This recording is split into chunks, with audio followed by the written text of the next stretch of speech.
Madhava Kunja Bihari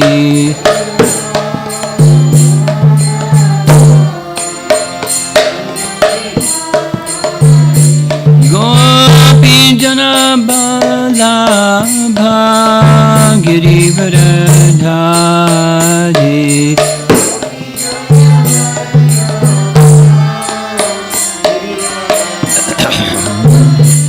Gopi Jana Balabha Girivardhari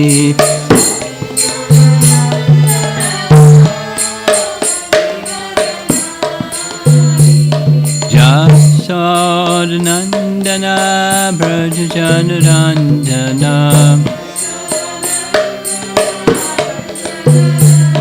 Jasodhanandana Brajajanarandana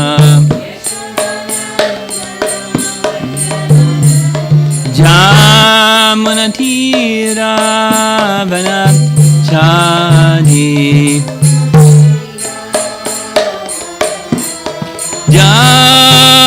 Jamunatira Vanachari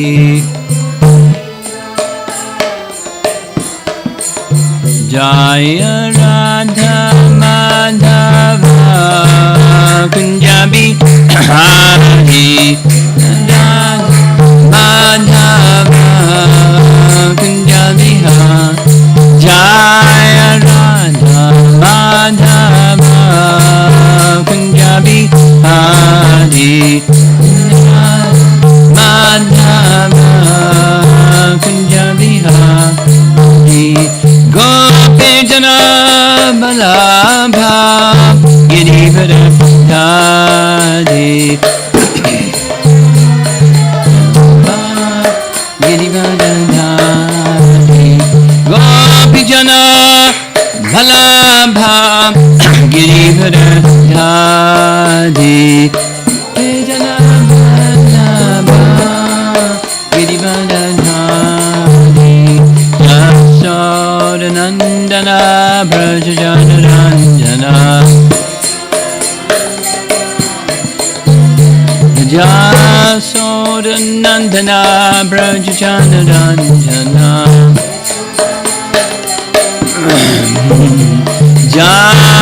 Jamunatira Vanachari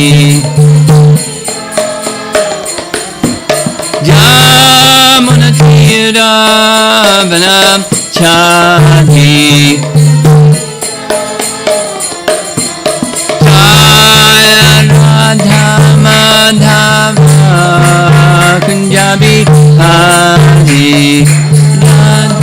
Madhava Kunja Bihari Jaya Radha Madhava Kunja Bihari Madhava Kunja Bihari Jayo Vishnupad Paramahansa Parivijagacharya Astatarasatasi Srimad His Divine Grace A.C. Bhaktivedanta Swami Srila Prabhupada Ki Ananta Koti Vaishnavrinda Ki Gaura Premanandi.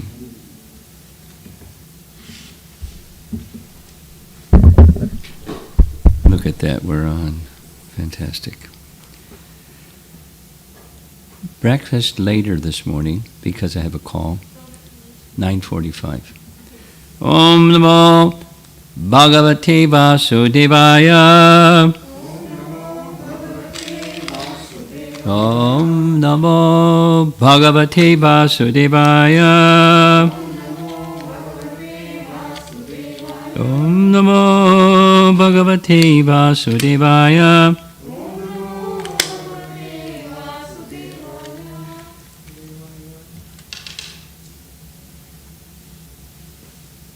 You sound like you're going to the one that sounds line. Okay. The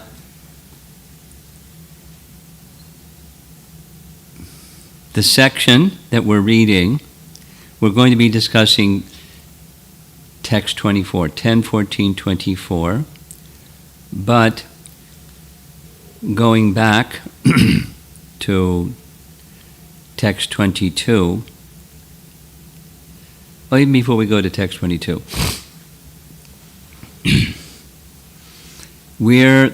this is Brahma, and we're in the Brahma Madhva Gaudiya Sampradaya. So what does Brahma teach? And it's in the Bhagavatam. And something that will help us understand what Brahma teaches is by understanding what Madhva says, because Madhva is the foundational preceptor in our line. What Madhva says about, because the topic of 22 and 24 and the earlier ones, it's the first 3 of the 9 prameyas of Madhva. So there's pramana, that means evidence. Evidence of what is the prameya, that which is to be known. Pramana gives evidence of prameya, that which is to be known.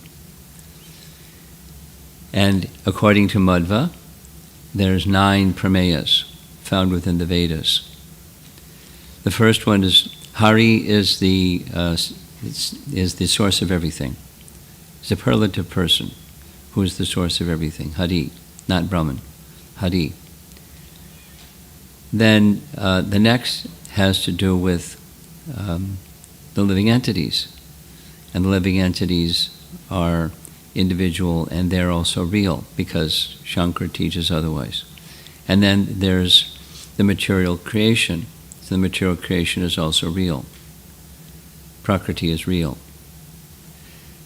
And there's further details. So now that's Madhva,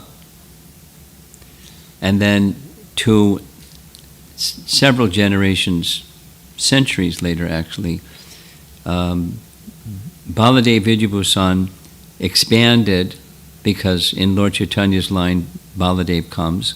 So he, from what Madhva wrote, he wrote the Prameya Ratnavali, which is slightly different and quite similar to Madhva's teaching. And then Bhaktivinoda Thakur took those Prameya Ratnavali and he put, in his own unique way, the 10 essential teachings of Lord Chaitanya. 10 essential teaching, he called it Dasa Mula Tattva. Dasa Mula Tattva. I mentioned this before, but because it's going to come up in the morning's reading, so this morning is about the jiva, but text 22 was about the universe. And, it's Shaktis, the whole section. So, question. According to Brahma's teachings, according to Srimad Bhagavatam, and according to Lord Chaitanya's teaching, is the universe real, or is it false, like a dream? Is it real, or is it false, like a dream? And you read the translation of 22, and it sounds like it's false, like a dream. That's because that's how it's been translated. So, is it true? Is this universe real, or is it false, like a dream? Here's text 22. Therefore, this entire universe, which is like a dream by its nature, unreal, nevertheless appears real. And thus it covers one's consciousness and assails one with repeated miseries. This universe appears real because it is manifested by the potency of illusion emanating from you, whose unlimited transcendental forms are full of eternal happiness and knowledge. So the answer to the question, is it real, has to do with the way the verse is translated from the Sanskrit, which is asat swarupam, and in the word for word, whose existence is unreal in the sense of temporary, asat swarupam.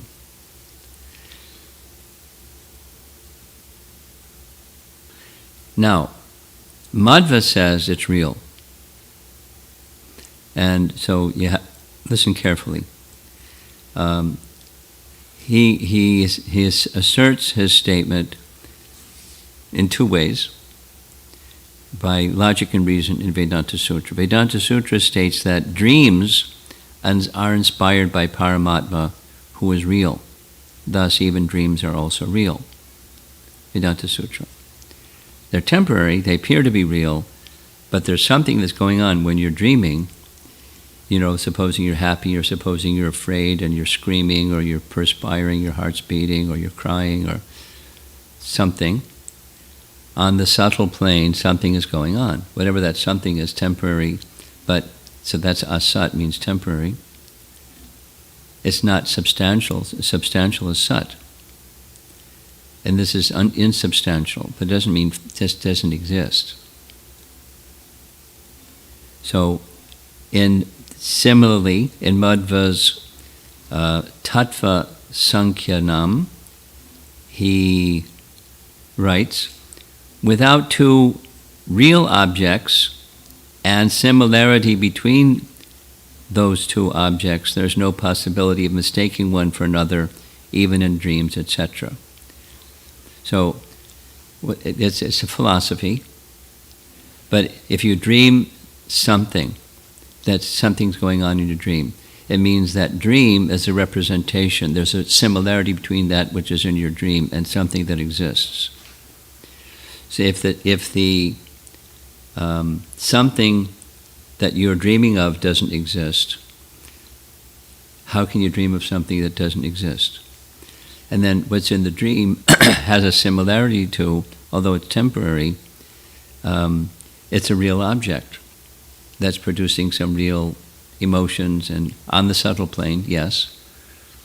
In a dream state, yes, but it's something that's happening. It's not that, say it negatively, it's not that something that happens in the physical plane is the only thing that exists. Because even on the physical plane, heart palpitation, perspiring, something is going on the physical plane because of what's going on in the subtle plane, even in a dream.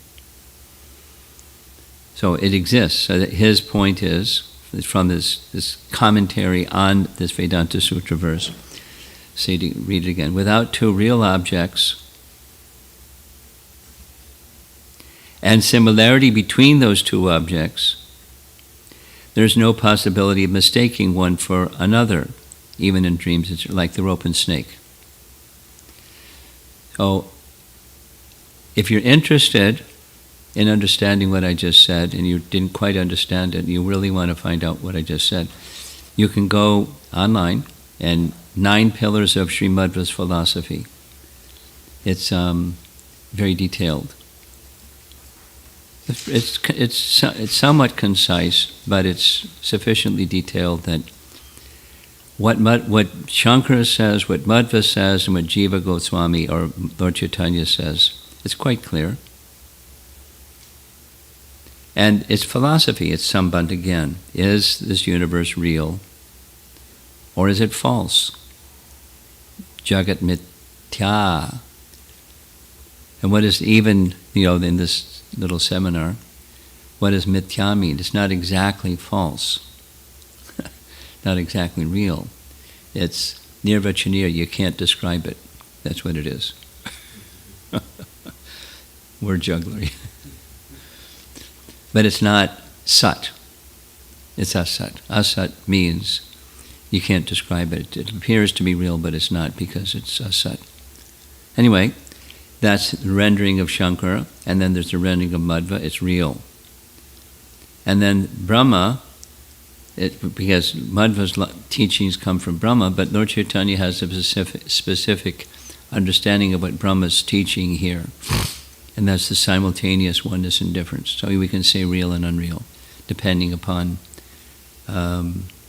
their perspective and what you mean by asat. Is that which is asat just literally doesn't exist, it's zippo? Or it's temporary, manifests from the Supreme Lord and is withdrawn by the Supreme Lord.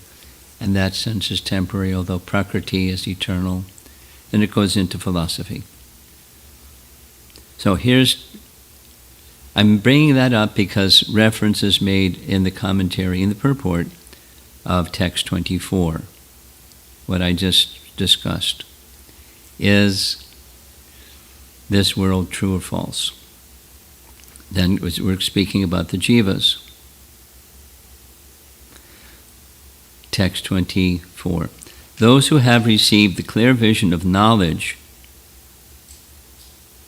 from the sun-like spiritual master can see you in this way, namely, as the very soul of all souls, the supersoul of everyone's own self.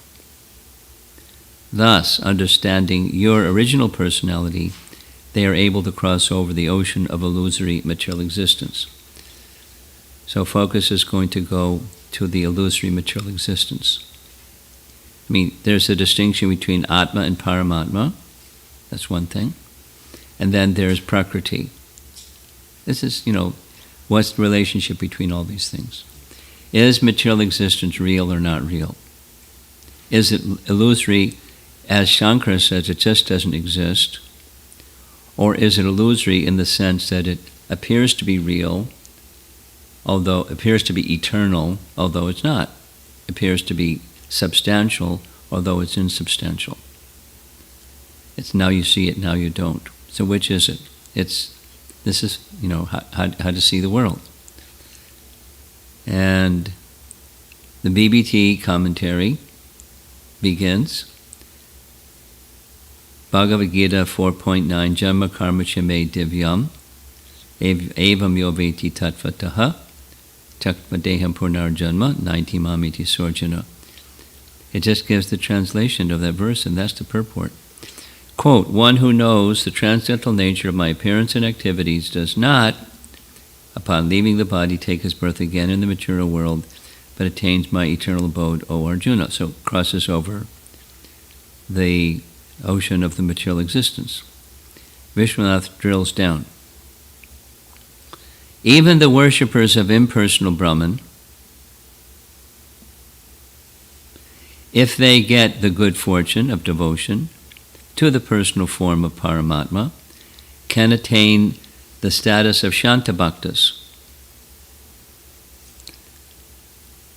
So those who worship Paramatma, the Paramatma realized devotees, because some devotees,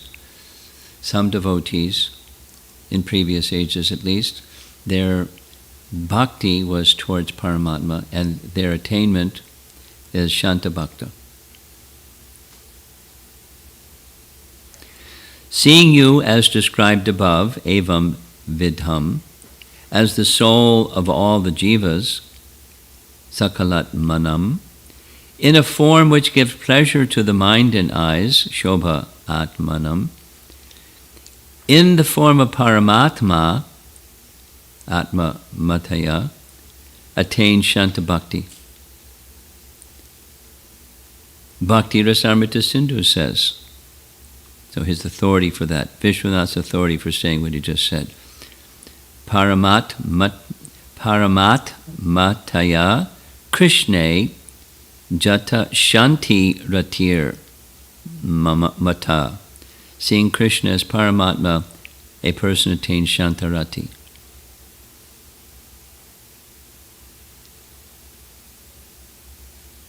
Paragraph.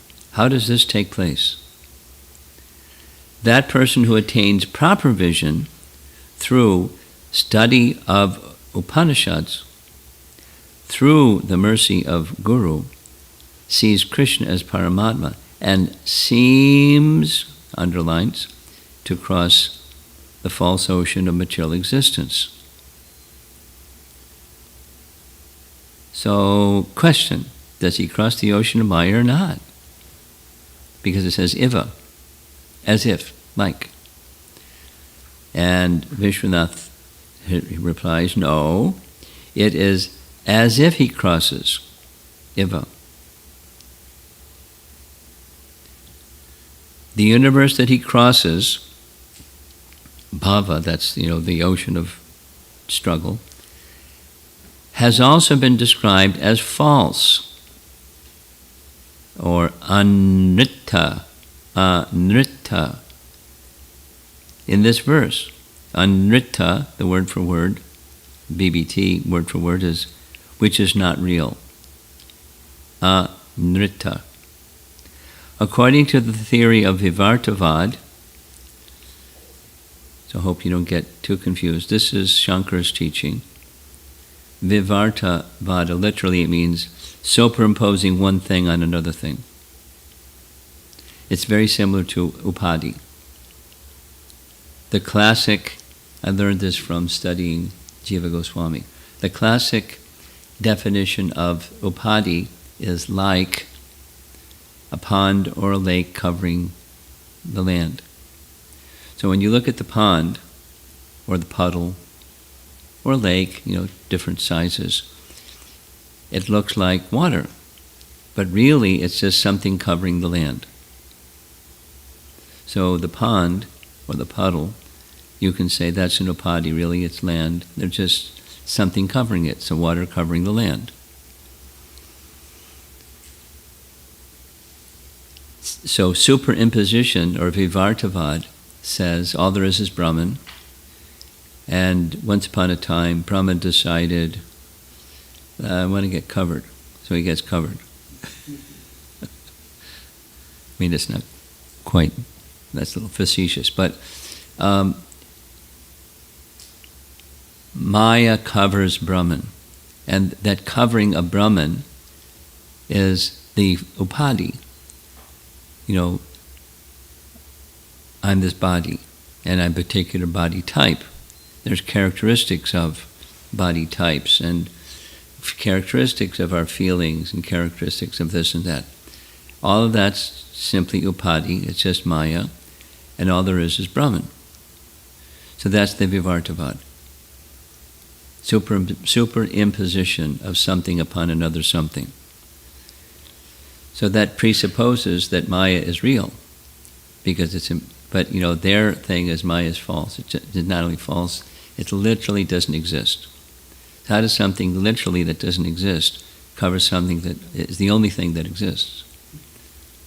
There's holes, or their teaching collapses upon itself. If you go to that 9 pillars of Madhva's teachings, you'll find that explained in very, very detail. And it's clear.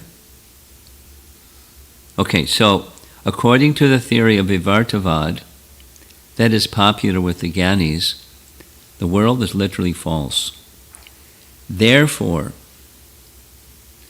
crossing such a material world is also false. Thus, they have been described as seeming to cross the ocean of material existence. In these 2 verses, this is explained. So that's a paraphrase of how Mayavadis may read what we just, this verse of Brahma. Crossing the ocean means there's a person.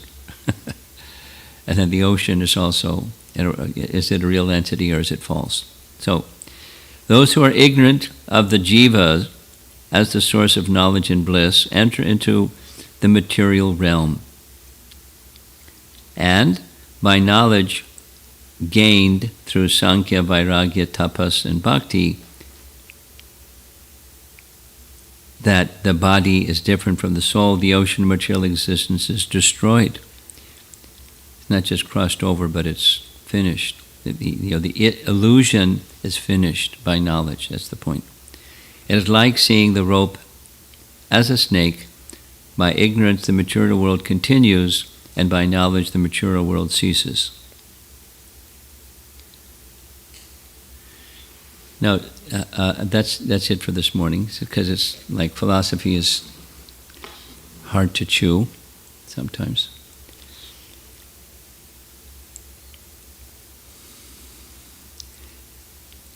When Vyasadeva compiled Srimad Bhagavatam, It was long before Shankaracharya existed. At the same time, the notion of all there is Brahman is not a new notion. It's, that notion seems to be embedded within the Vedas.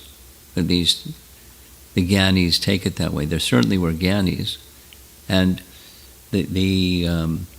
one of our understandings about why Vyasa compiled the Vedas the way that he did is the personality of Godhead is fulfilling the desires of all living entities. Let's say it negatively. Why, if Vyasadeva knew the conclusion, why didn't he just give the conclusion? Why did he give all this other stuff? Then people think the other stuff is the conclusion. Like Karmakanda. Why have Karmakanda? Just tell people, look, skip it. Don't have material desires. Well, they'll check out. They're not going to take that as authoritative because they have material desires. They want fulfillment of their desires. And then there's the flip side. There's people that are frustrated with those material desires and they want out. And so there's a message within the Vedas that looks like they have that's it. There's just negate everything and become Brahman and be happy. Be blissful in Brahman-ness. And then there's the conclusion. So the conclusion is there, not sufficiently emphasized by Vyasa and everything else, and therefore the Bhagavatam. So how are we to properly understand these things? Sambandha again, the living entity and Ishvara and Prakriti, how are we to understand them? So it's there. And then there's crossing the ocean, material existence, that's important. So crossing the ocean can mean it just evaporates. The pond, that upadhi is gone and all you have left is Brahman. That's how Mayavadis would look at it. And the devotee, the Brahma, that Vishwanath Chakravarti Thakur, and as a follower of Brahma and this Sampradaya is teaching, it's paraphernalia. This world is paraphernalia to be used in Krishna service, and when you see it that way, the entanglement or the ignorance aspect of the material creation doesn't affect you anymore. That is, you crossed over the ocean of material existence. It's stopped. The ignorance factor of Prakriti stopped. So you use your senses and you use objects of the senses. It's like, okay, Prabhupada's favorite example, the microphone. So the microphone, all it is material elements, and material elements aren't spiritual, but that when they're used, and it can be misused in all kinds of other ways, but when used in service to Krishna, it has a spiritualizing effect by using it. In Bhagavad Gita, there's a really nice verse that explains what I just said. Brahmarpanam Brahmahavir Brahmagnau Brahmanau Tam. I was a little surprised one time when visiting in one city. There was a Bengali doctor that came to the meetings regularly, and I found out, years later, because I was visiting periodically, it turns out he had written his own commentary on Bhagavad Gita that was following Shankara's line. He was a very scholarly person. And one time, we had finished the class, we're going to the car, and he recited Shikshastaka 3.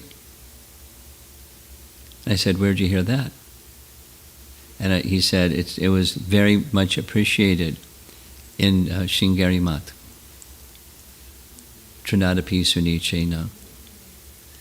I said, really? They know that verse in Shringari, and obviously they understand its application differently. Kirtaniya Sadahari. They understand the Hari. They understand who Hari is, different than we understand Hari. And then he shared with me, you in the beginning, before you honor the meal, the honor prasadam, you say these two verses, Sharira, Vijajal, etc. And he said, in Sringeri Mat, they say this verse from Bhagavad Gita, Brahmarpanam Brahmahavir. The understanding is their eating has now become Brahman, because everything is Brahman. By recognizing its Brahman-ness, the eating has its spiritual function, because it's your Brahman is eating Brahman.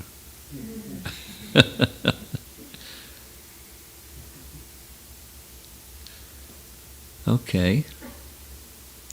To each his own. So obviously there's different ideologies behind how people look at the world and how people live their lives. So this is the Bhagavatam is grounding us in the conception of things, conception of Krishna, conception of living entities, conception of the universe, according to our sampradaya, Brahma sampradaya. What do the Vedas say about what's the right perspective on things? And is there such a, so specifically, is there such a thing as crossing the ocean material existence? This is what's in Vishwanath, because it's right in the verse. I'll read the verse again. Those who have received the clear vision of knowledge from the sun-like spiritual master can see you in this way, as the very soul of all souls, the super soul of everyone's own self. Thus, understanding your original personality, they are able to cross the ocean of illusory material existence. And it's not there in the word, in the translation, but Iva is there. Iva bhava anrita ambutim. Ambuti means ocean. And amrita ambuti, excuse me, anrita ambuti is that which is not real, or appears to be not real because it's temporary. And bhava, material existence. Iva, word for word is easily, but Vishwanath is saying like. So it's like you've crossed over the ocean of material existence. So by accepting the position of I'm a jiva, here is Paramatma, let me take shelter of him and worship him. According to what we just read, Rupa Goswami says that person is now eligible for Shantarati, or Shantarasa, or a mode of neutrality towards the Supreme.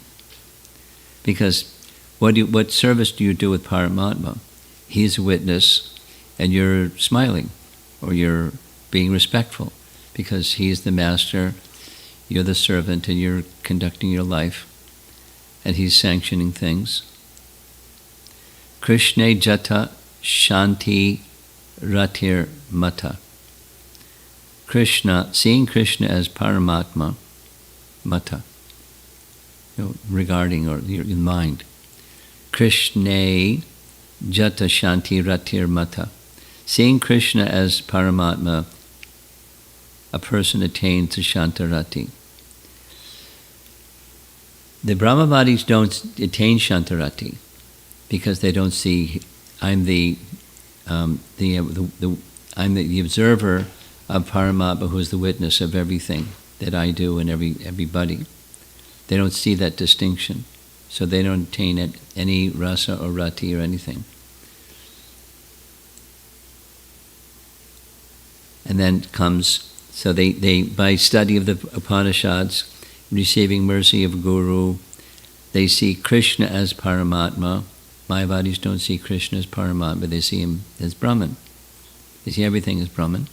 But those who see Krishna as Paramatma, That means there's some contact with bhakti. They seem to cross the ocean of material existence. So then, do they cross or not? Well, it seems they cross means it goes out of existence. The illusory feature, it's not that, the universe evaporates, but the diluting effect, going back to text 22, the cause of misery is gone. Because they're no longer seeing it as an object meant for enjoyment. They're seeing it as paraphernalia for Krishna's service. So the illusory feature of creation is gone. And then it's just paraphernalia. So, the microphone, the camera, the chair, the room, the house, it's inanimate. And then there's animate. There's living entities. And sometimes they're this and sometimes they're that. Sometimes they're very pleasant, sometimes they're very unpleasant. So that's another feature of the creation. And the person who has become fixed in bhakti doesn't see friend enemy. Say it negatively. The person who is not fixed in bhakti sees friend enemy. The person who is fixed in bhakti sees, here's a spirit soul guided by these modes of nature, and I may not want to associate with somebody with that mode of nature, but their spirit soul is part of Krishna. Let me respect that living entity, from a distance, or something. So we choose our behaviors and our speech according to the covering. We recognize there is a covering which is real, although it's temporary. And then there's the bigger picture, the whole universe. The world in which we live. The universe is too big. Let's just say planet Earth. Or just say, where we're living. And we're making, so,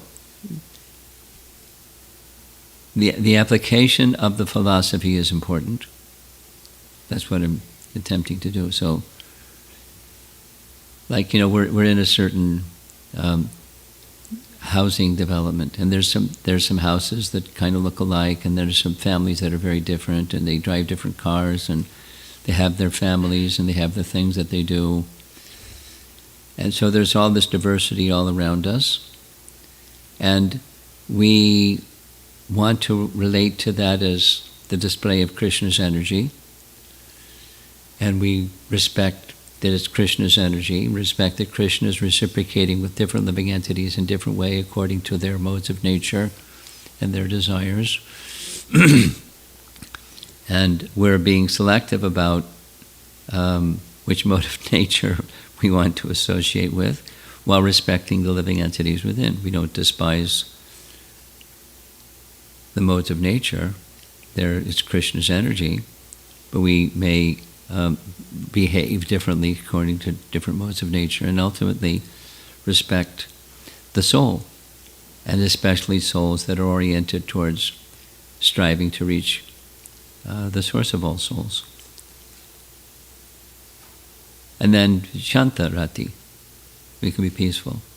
And then beyond that, there's different rasas. But at least there has to be this seeing of Paramatma and Atma, or the Supreme Lord and us, and we're real. And the world in which we are is real. The diluting influence of the world in which we are can be easily crossed over. That's Bhagavad Gita. Daiviyesha gunamayi mama maya duratyaya. You know the verse? Mameva ye prapadyante maya me tam tara. So one can cross beyond it.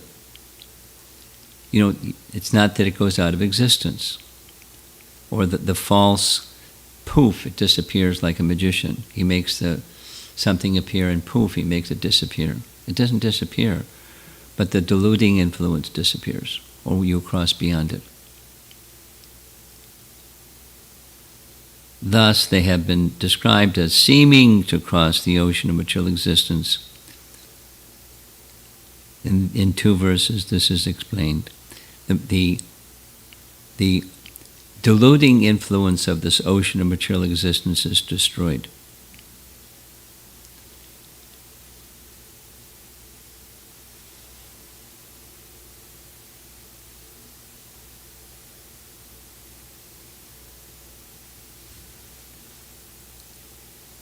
Then it gives the classic example. I'm hesitating whether to go into it.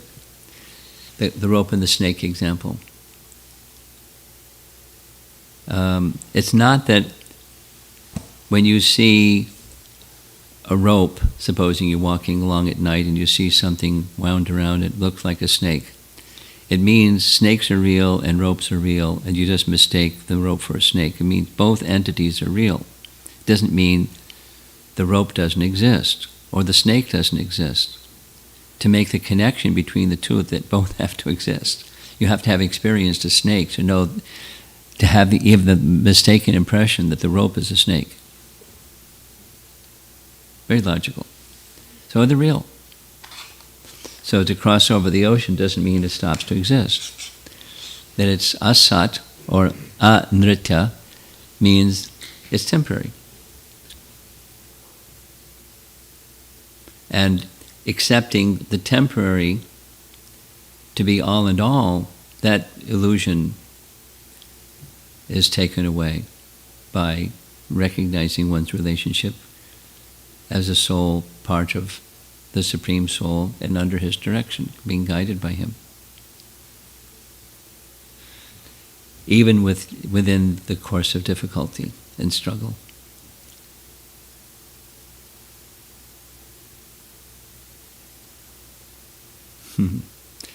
Just got a letter yesterday from a young man, and he was a devotee, and he's struggling with that. He broke up with his girlfriend. Like his letter's filled with boo-hoo, or struggle at least. And he's like, it's consuming him for now. It certainly appears to be real.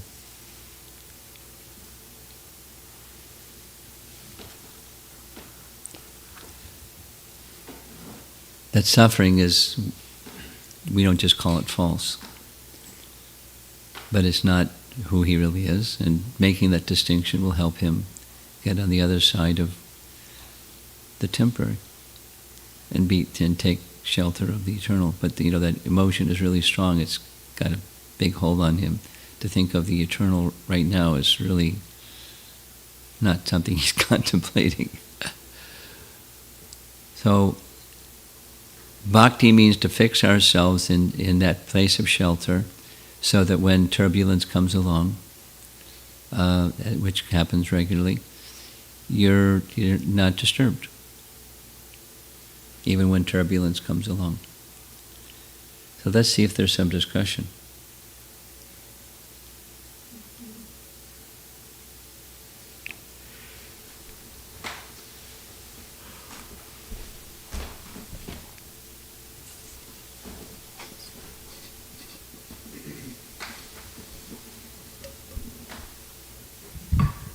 Guru Maharaj, the philosophy of Madhvacharya is Dvaita. Dvaita, yeah. So he completely differentiated between everything, the material world, the living entity, and the Supreme Lord. Is my understanding correct that Chaitanya Mahaprabhu reconciled it, saying that there is Abheda, there is Bheda. Yes. But there is also both in. It's not like yes. totally different, but there is yes. connection. Yes.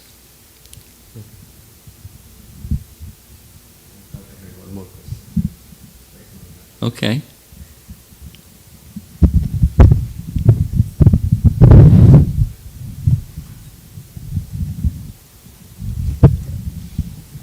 Actually, I don't have a question, but I just want to reconfirm what we discussed today, because the same topic I had covered with the kids. So what I taught them was this material world is real, but it's temporary and eternal. Yes. This is what I taught them. So Prakriti is eternal. The shape of the universe is temporary. I mean, looking at your house across the street. There was a time when that house didn't exist. And there's going to be a time when that house doesn't exist. But the house exists. Temporary. It's real. It exists. It exists. In that sense, sat. But it's temporary. In that sense, asat. Online? No? Okay. You have something yourself. Yes. Okay, go ahead. Hare Krishna Guru Maharaj. Like in the beginning of the class, we talked about the dream. I can hear you better if the mask is down. And then when you're done, you can put it back up.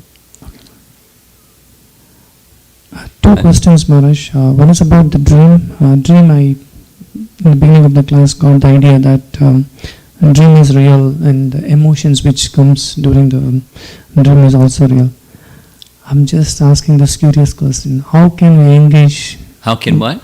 How can we engage the dream also for Krishna consciousness? How can we end the dream? We how to use the dream for Krishna consciousness. How can you use the dream for Krishna consciousness? Well, when you're sleeping, you're being used by, you're not using anything. But the tendency to dream, you can fill your day with Krishna and you'll dream Krishna. That you can use the tendency to dream in that way.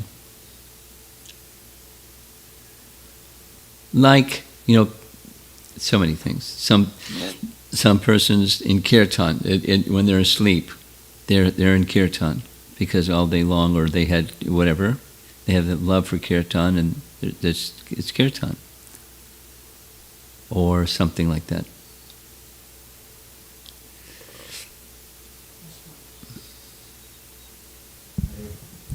Okay, wait. Then he's got another. Two questions. And the second one is, Maharaj, like this is not related to the topic. It's something related to kind of a dream. I'm getting the intuition, Maharaj. Like intuition is like two times it happened. Like something undesired news I'm going to hear, or I'm seeing a scene which is not pleasant. It gives me fear in my mind. Then after some time, that happens for real. So 2 times I observed this.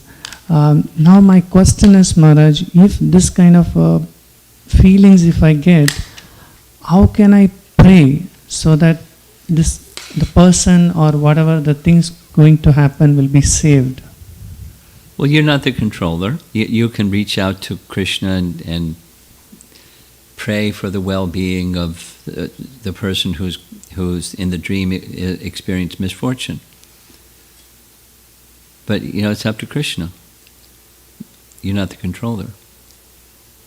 You can send good wishes from do lots of pure bhakti and send the benefits of your pure bhakti to that other person. By your spiritual attainment and your well-wishing for another, benefit can come. A benefit will be transmitted to the other person. But how Krishna handles that is up to Krishna. Next.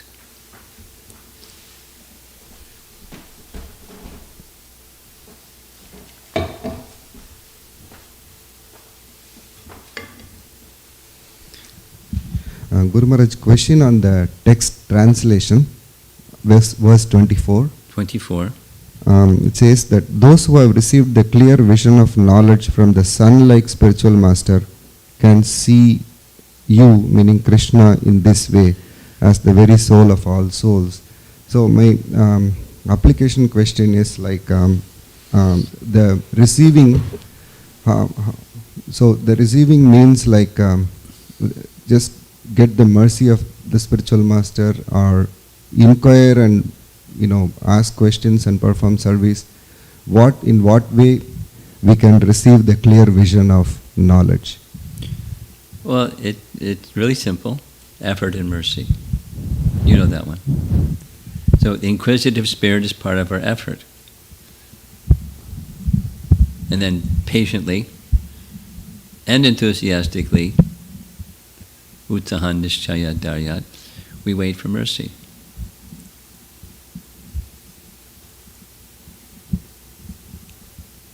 We're not passive, we're actively inquisitive, asking questions, and whether it's coming out your mouth or coming from your heart, the inquisitive spirit has reciprocation according to what Krishna chooses. Okay? That's it.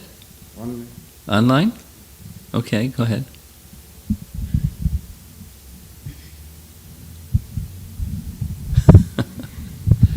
Really small print, huh?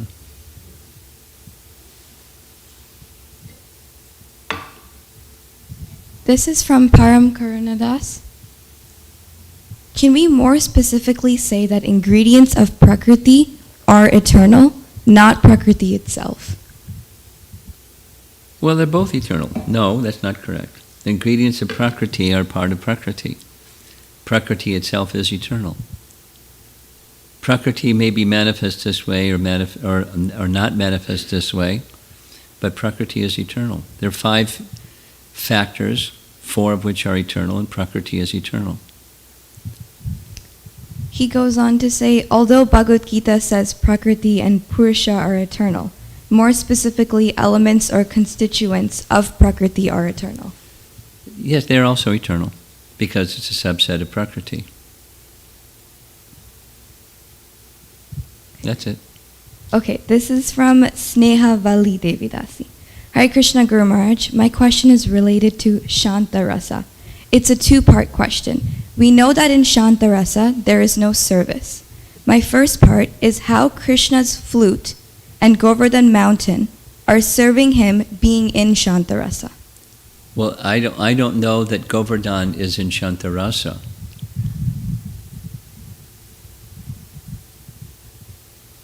And as far as Krishna's flute, there's passages that describe Krishna's flute as being male, and the gopis say this isn't right. A male is always touching Krishna's lips. That's not right. So if the flute is Shanta Rati, you can send me, a scriptural reference that says that, because I'm unaware of it. And it seems to me that the flute is rendering some service, not just Shanta. And certainly Govardhan is rendering all kinds of service, and it's not Shanta. So Govardhan is very mysterious, isn't it? He's Krishna, and he's Krishna's best devotee. So you want to know what rasa is in? I don't know. And the second part is how the gopis are describing both as superior to the devotees.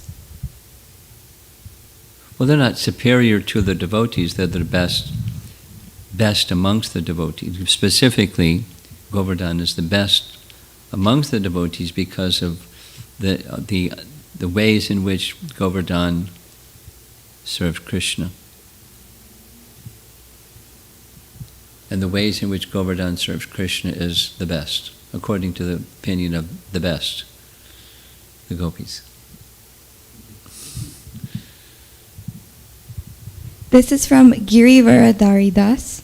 Hare Krishna Guru Maharaj is, quote, servant of the Supreme Personality of Godhead, end quote, upadhi of the soul. No, that's the soul. Next. This is from Amara Mataji. Hare Krishna Maharaj, what is the difference between unreal and illusion? Unreal and what? Illusion. My understanding is that when I confuse something with something else, that's illusion. But unreal is falsity. Can you kindly shed some light on this, and what is the application of this for us? Well, depends on who you are, what you can, and language has everything to do with circumstance and the application of that language. For example, when Prabhupada speaks of the 4 defects of the conditioned soul, he consistently explains that illusion means to accept something for what it is not. Like the body is who I am. That's his classic example. There's many other examples. When you accept something for what it is not, that's illusion. And, the rest of what she asked, I can't recall. We speak of asat not as false, but as temporary, and thinking that the asat is sat, that's illusion, because it's temporary. But thinking that it's all in all, that there is nothing else, that's illusion. I don't know, did I cover her question? I'm not sure. If I didn't cover your question, Amara, you can ask it again. She also asks about unreal. She asks, but is unreal falsity? Is unreal, well, again, we covered that in this morning's class. I'll repeat what we covered in this morning's class.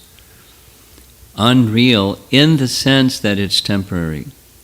How are we to understand unreal? Unreal in the sense that it's temporary.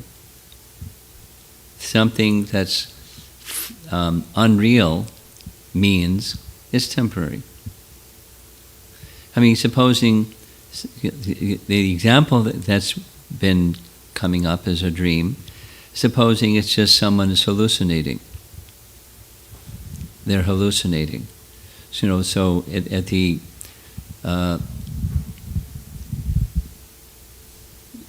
neurological level, they're experiencing something. It's not that something that they're experiencing doesn't correspond with reality, but they're experiencing something. Just like in a dream, you're experiencing something. On the subtle plane, and you can say the neurological system is experiencing something, but it's not what it appears to be. Like a mirage.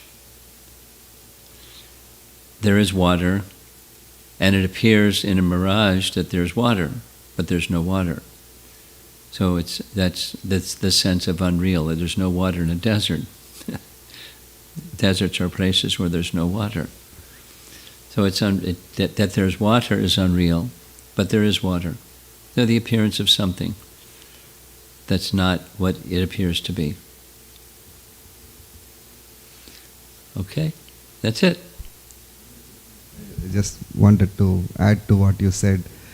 If I consider this harmonium as mridanga, that is illusion. Yeah. And if I consider this harmonium as truth, and it is eternal, then that is unreal. Yeah. Okay. It's paraphernalia to be used in service, and that's real. Until it breaks. Srila Prabhupada Ki Jai.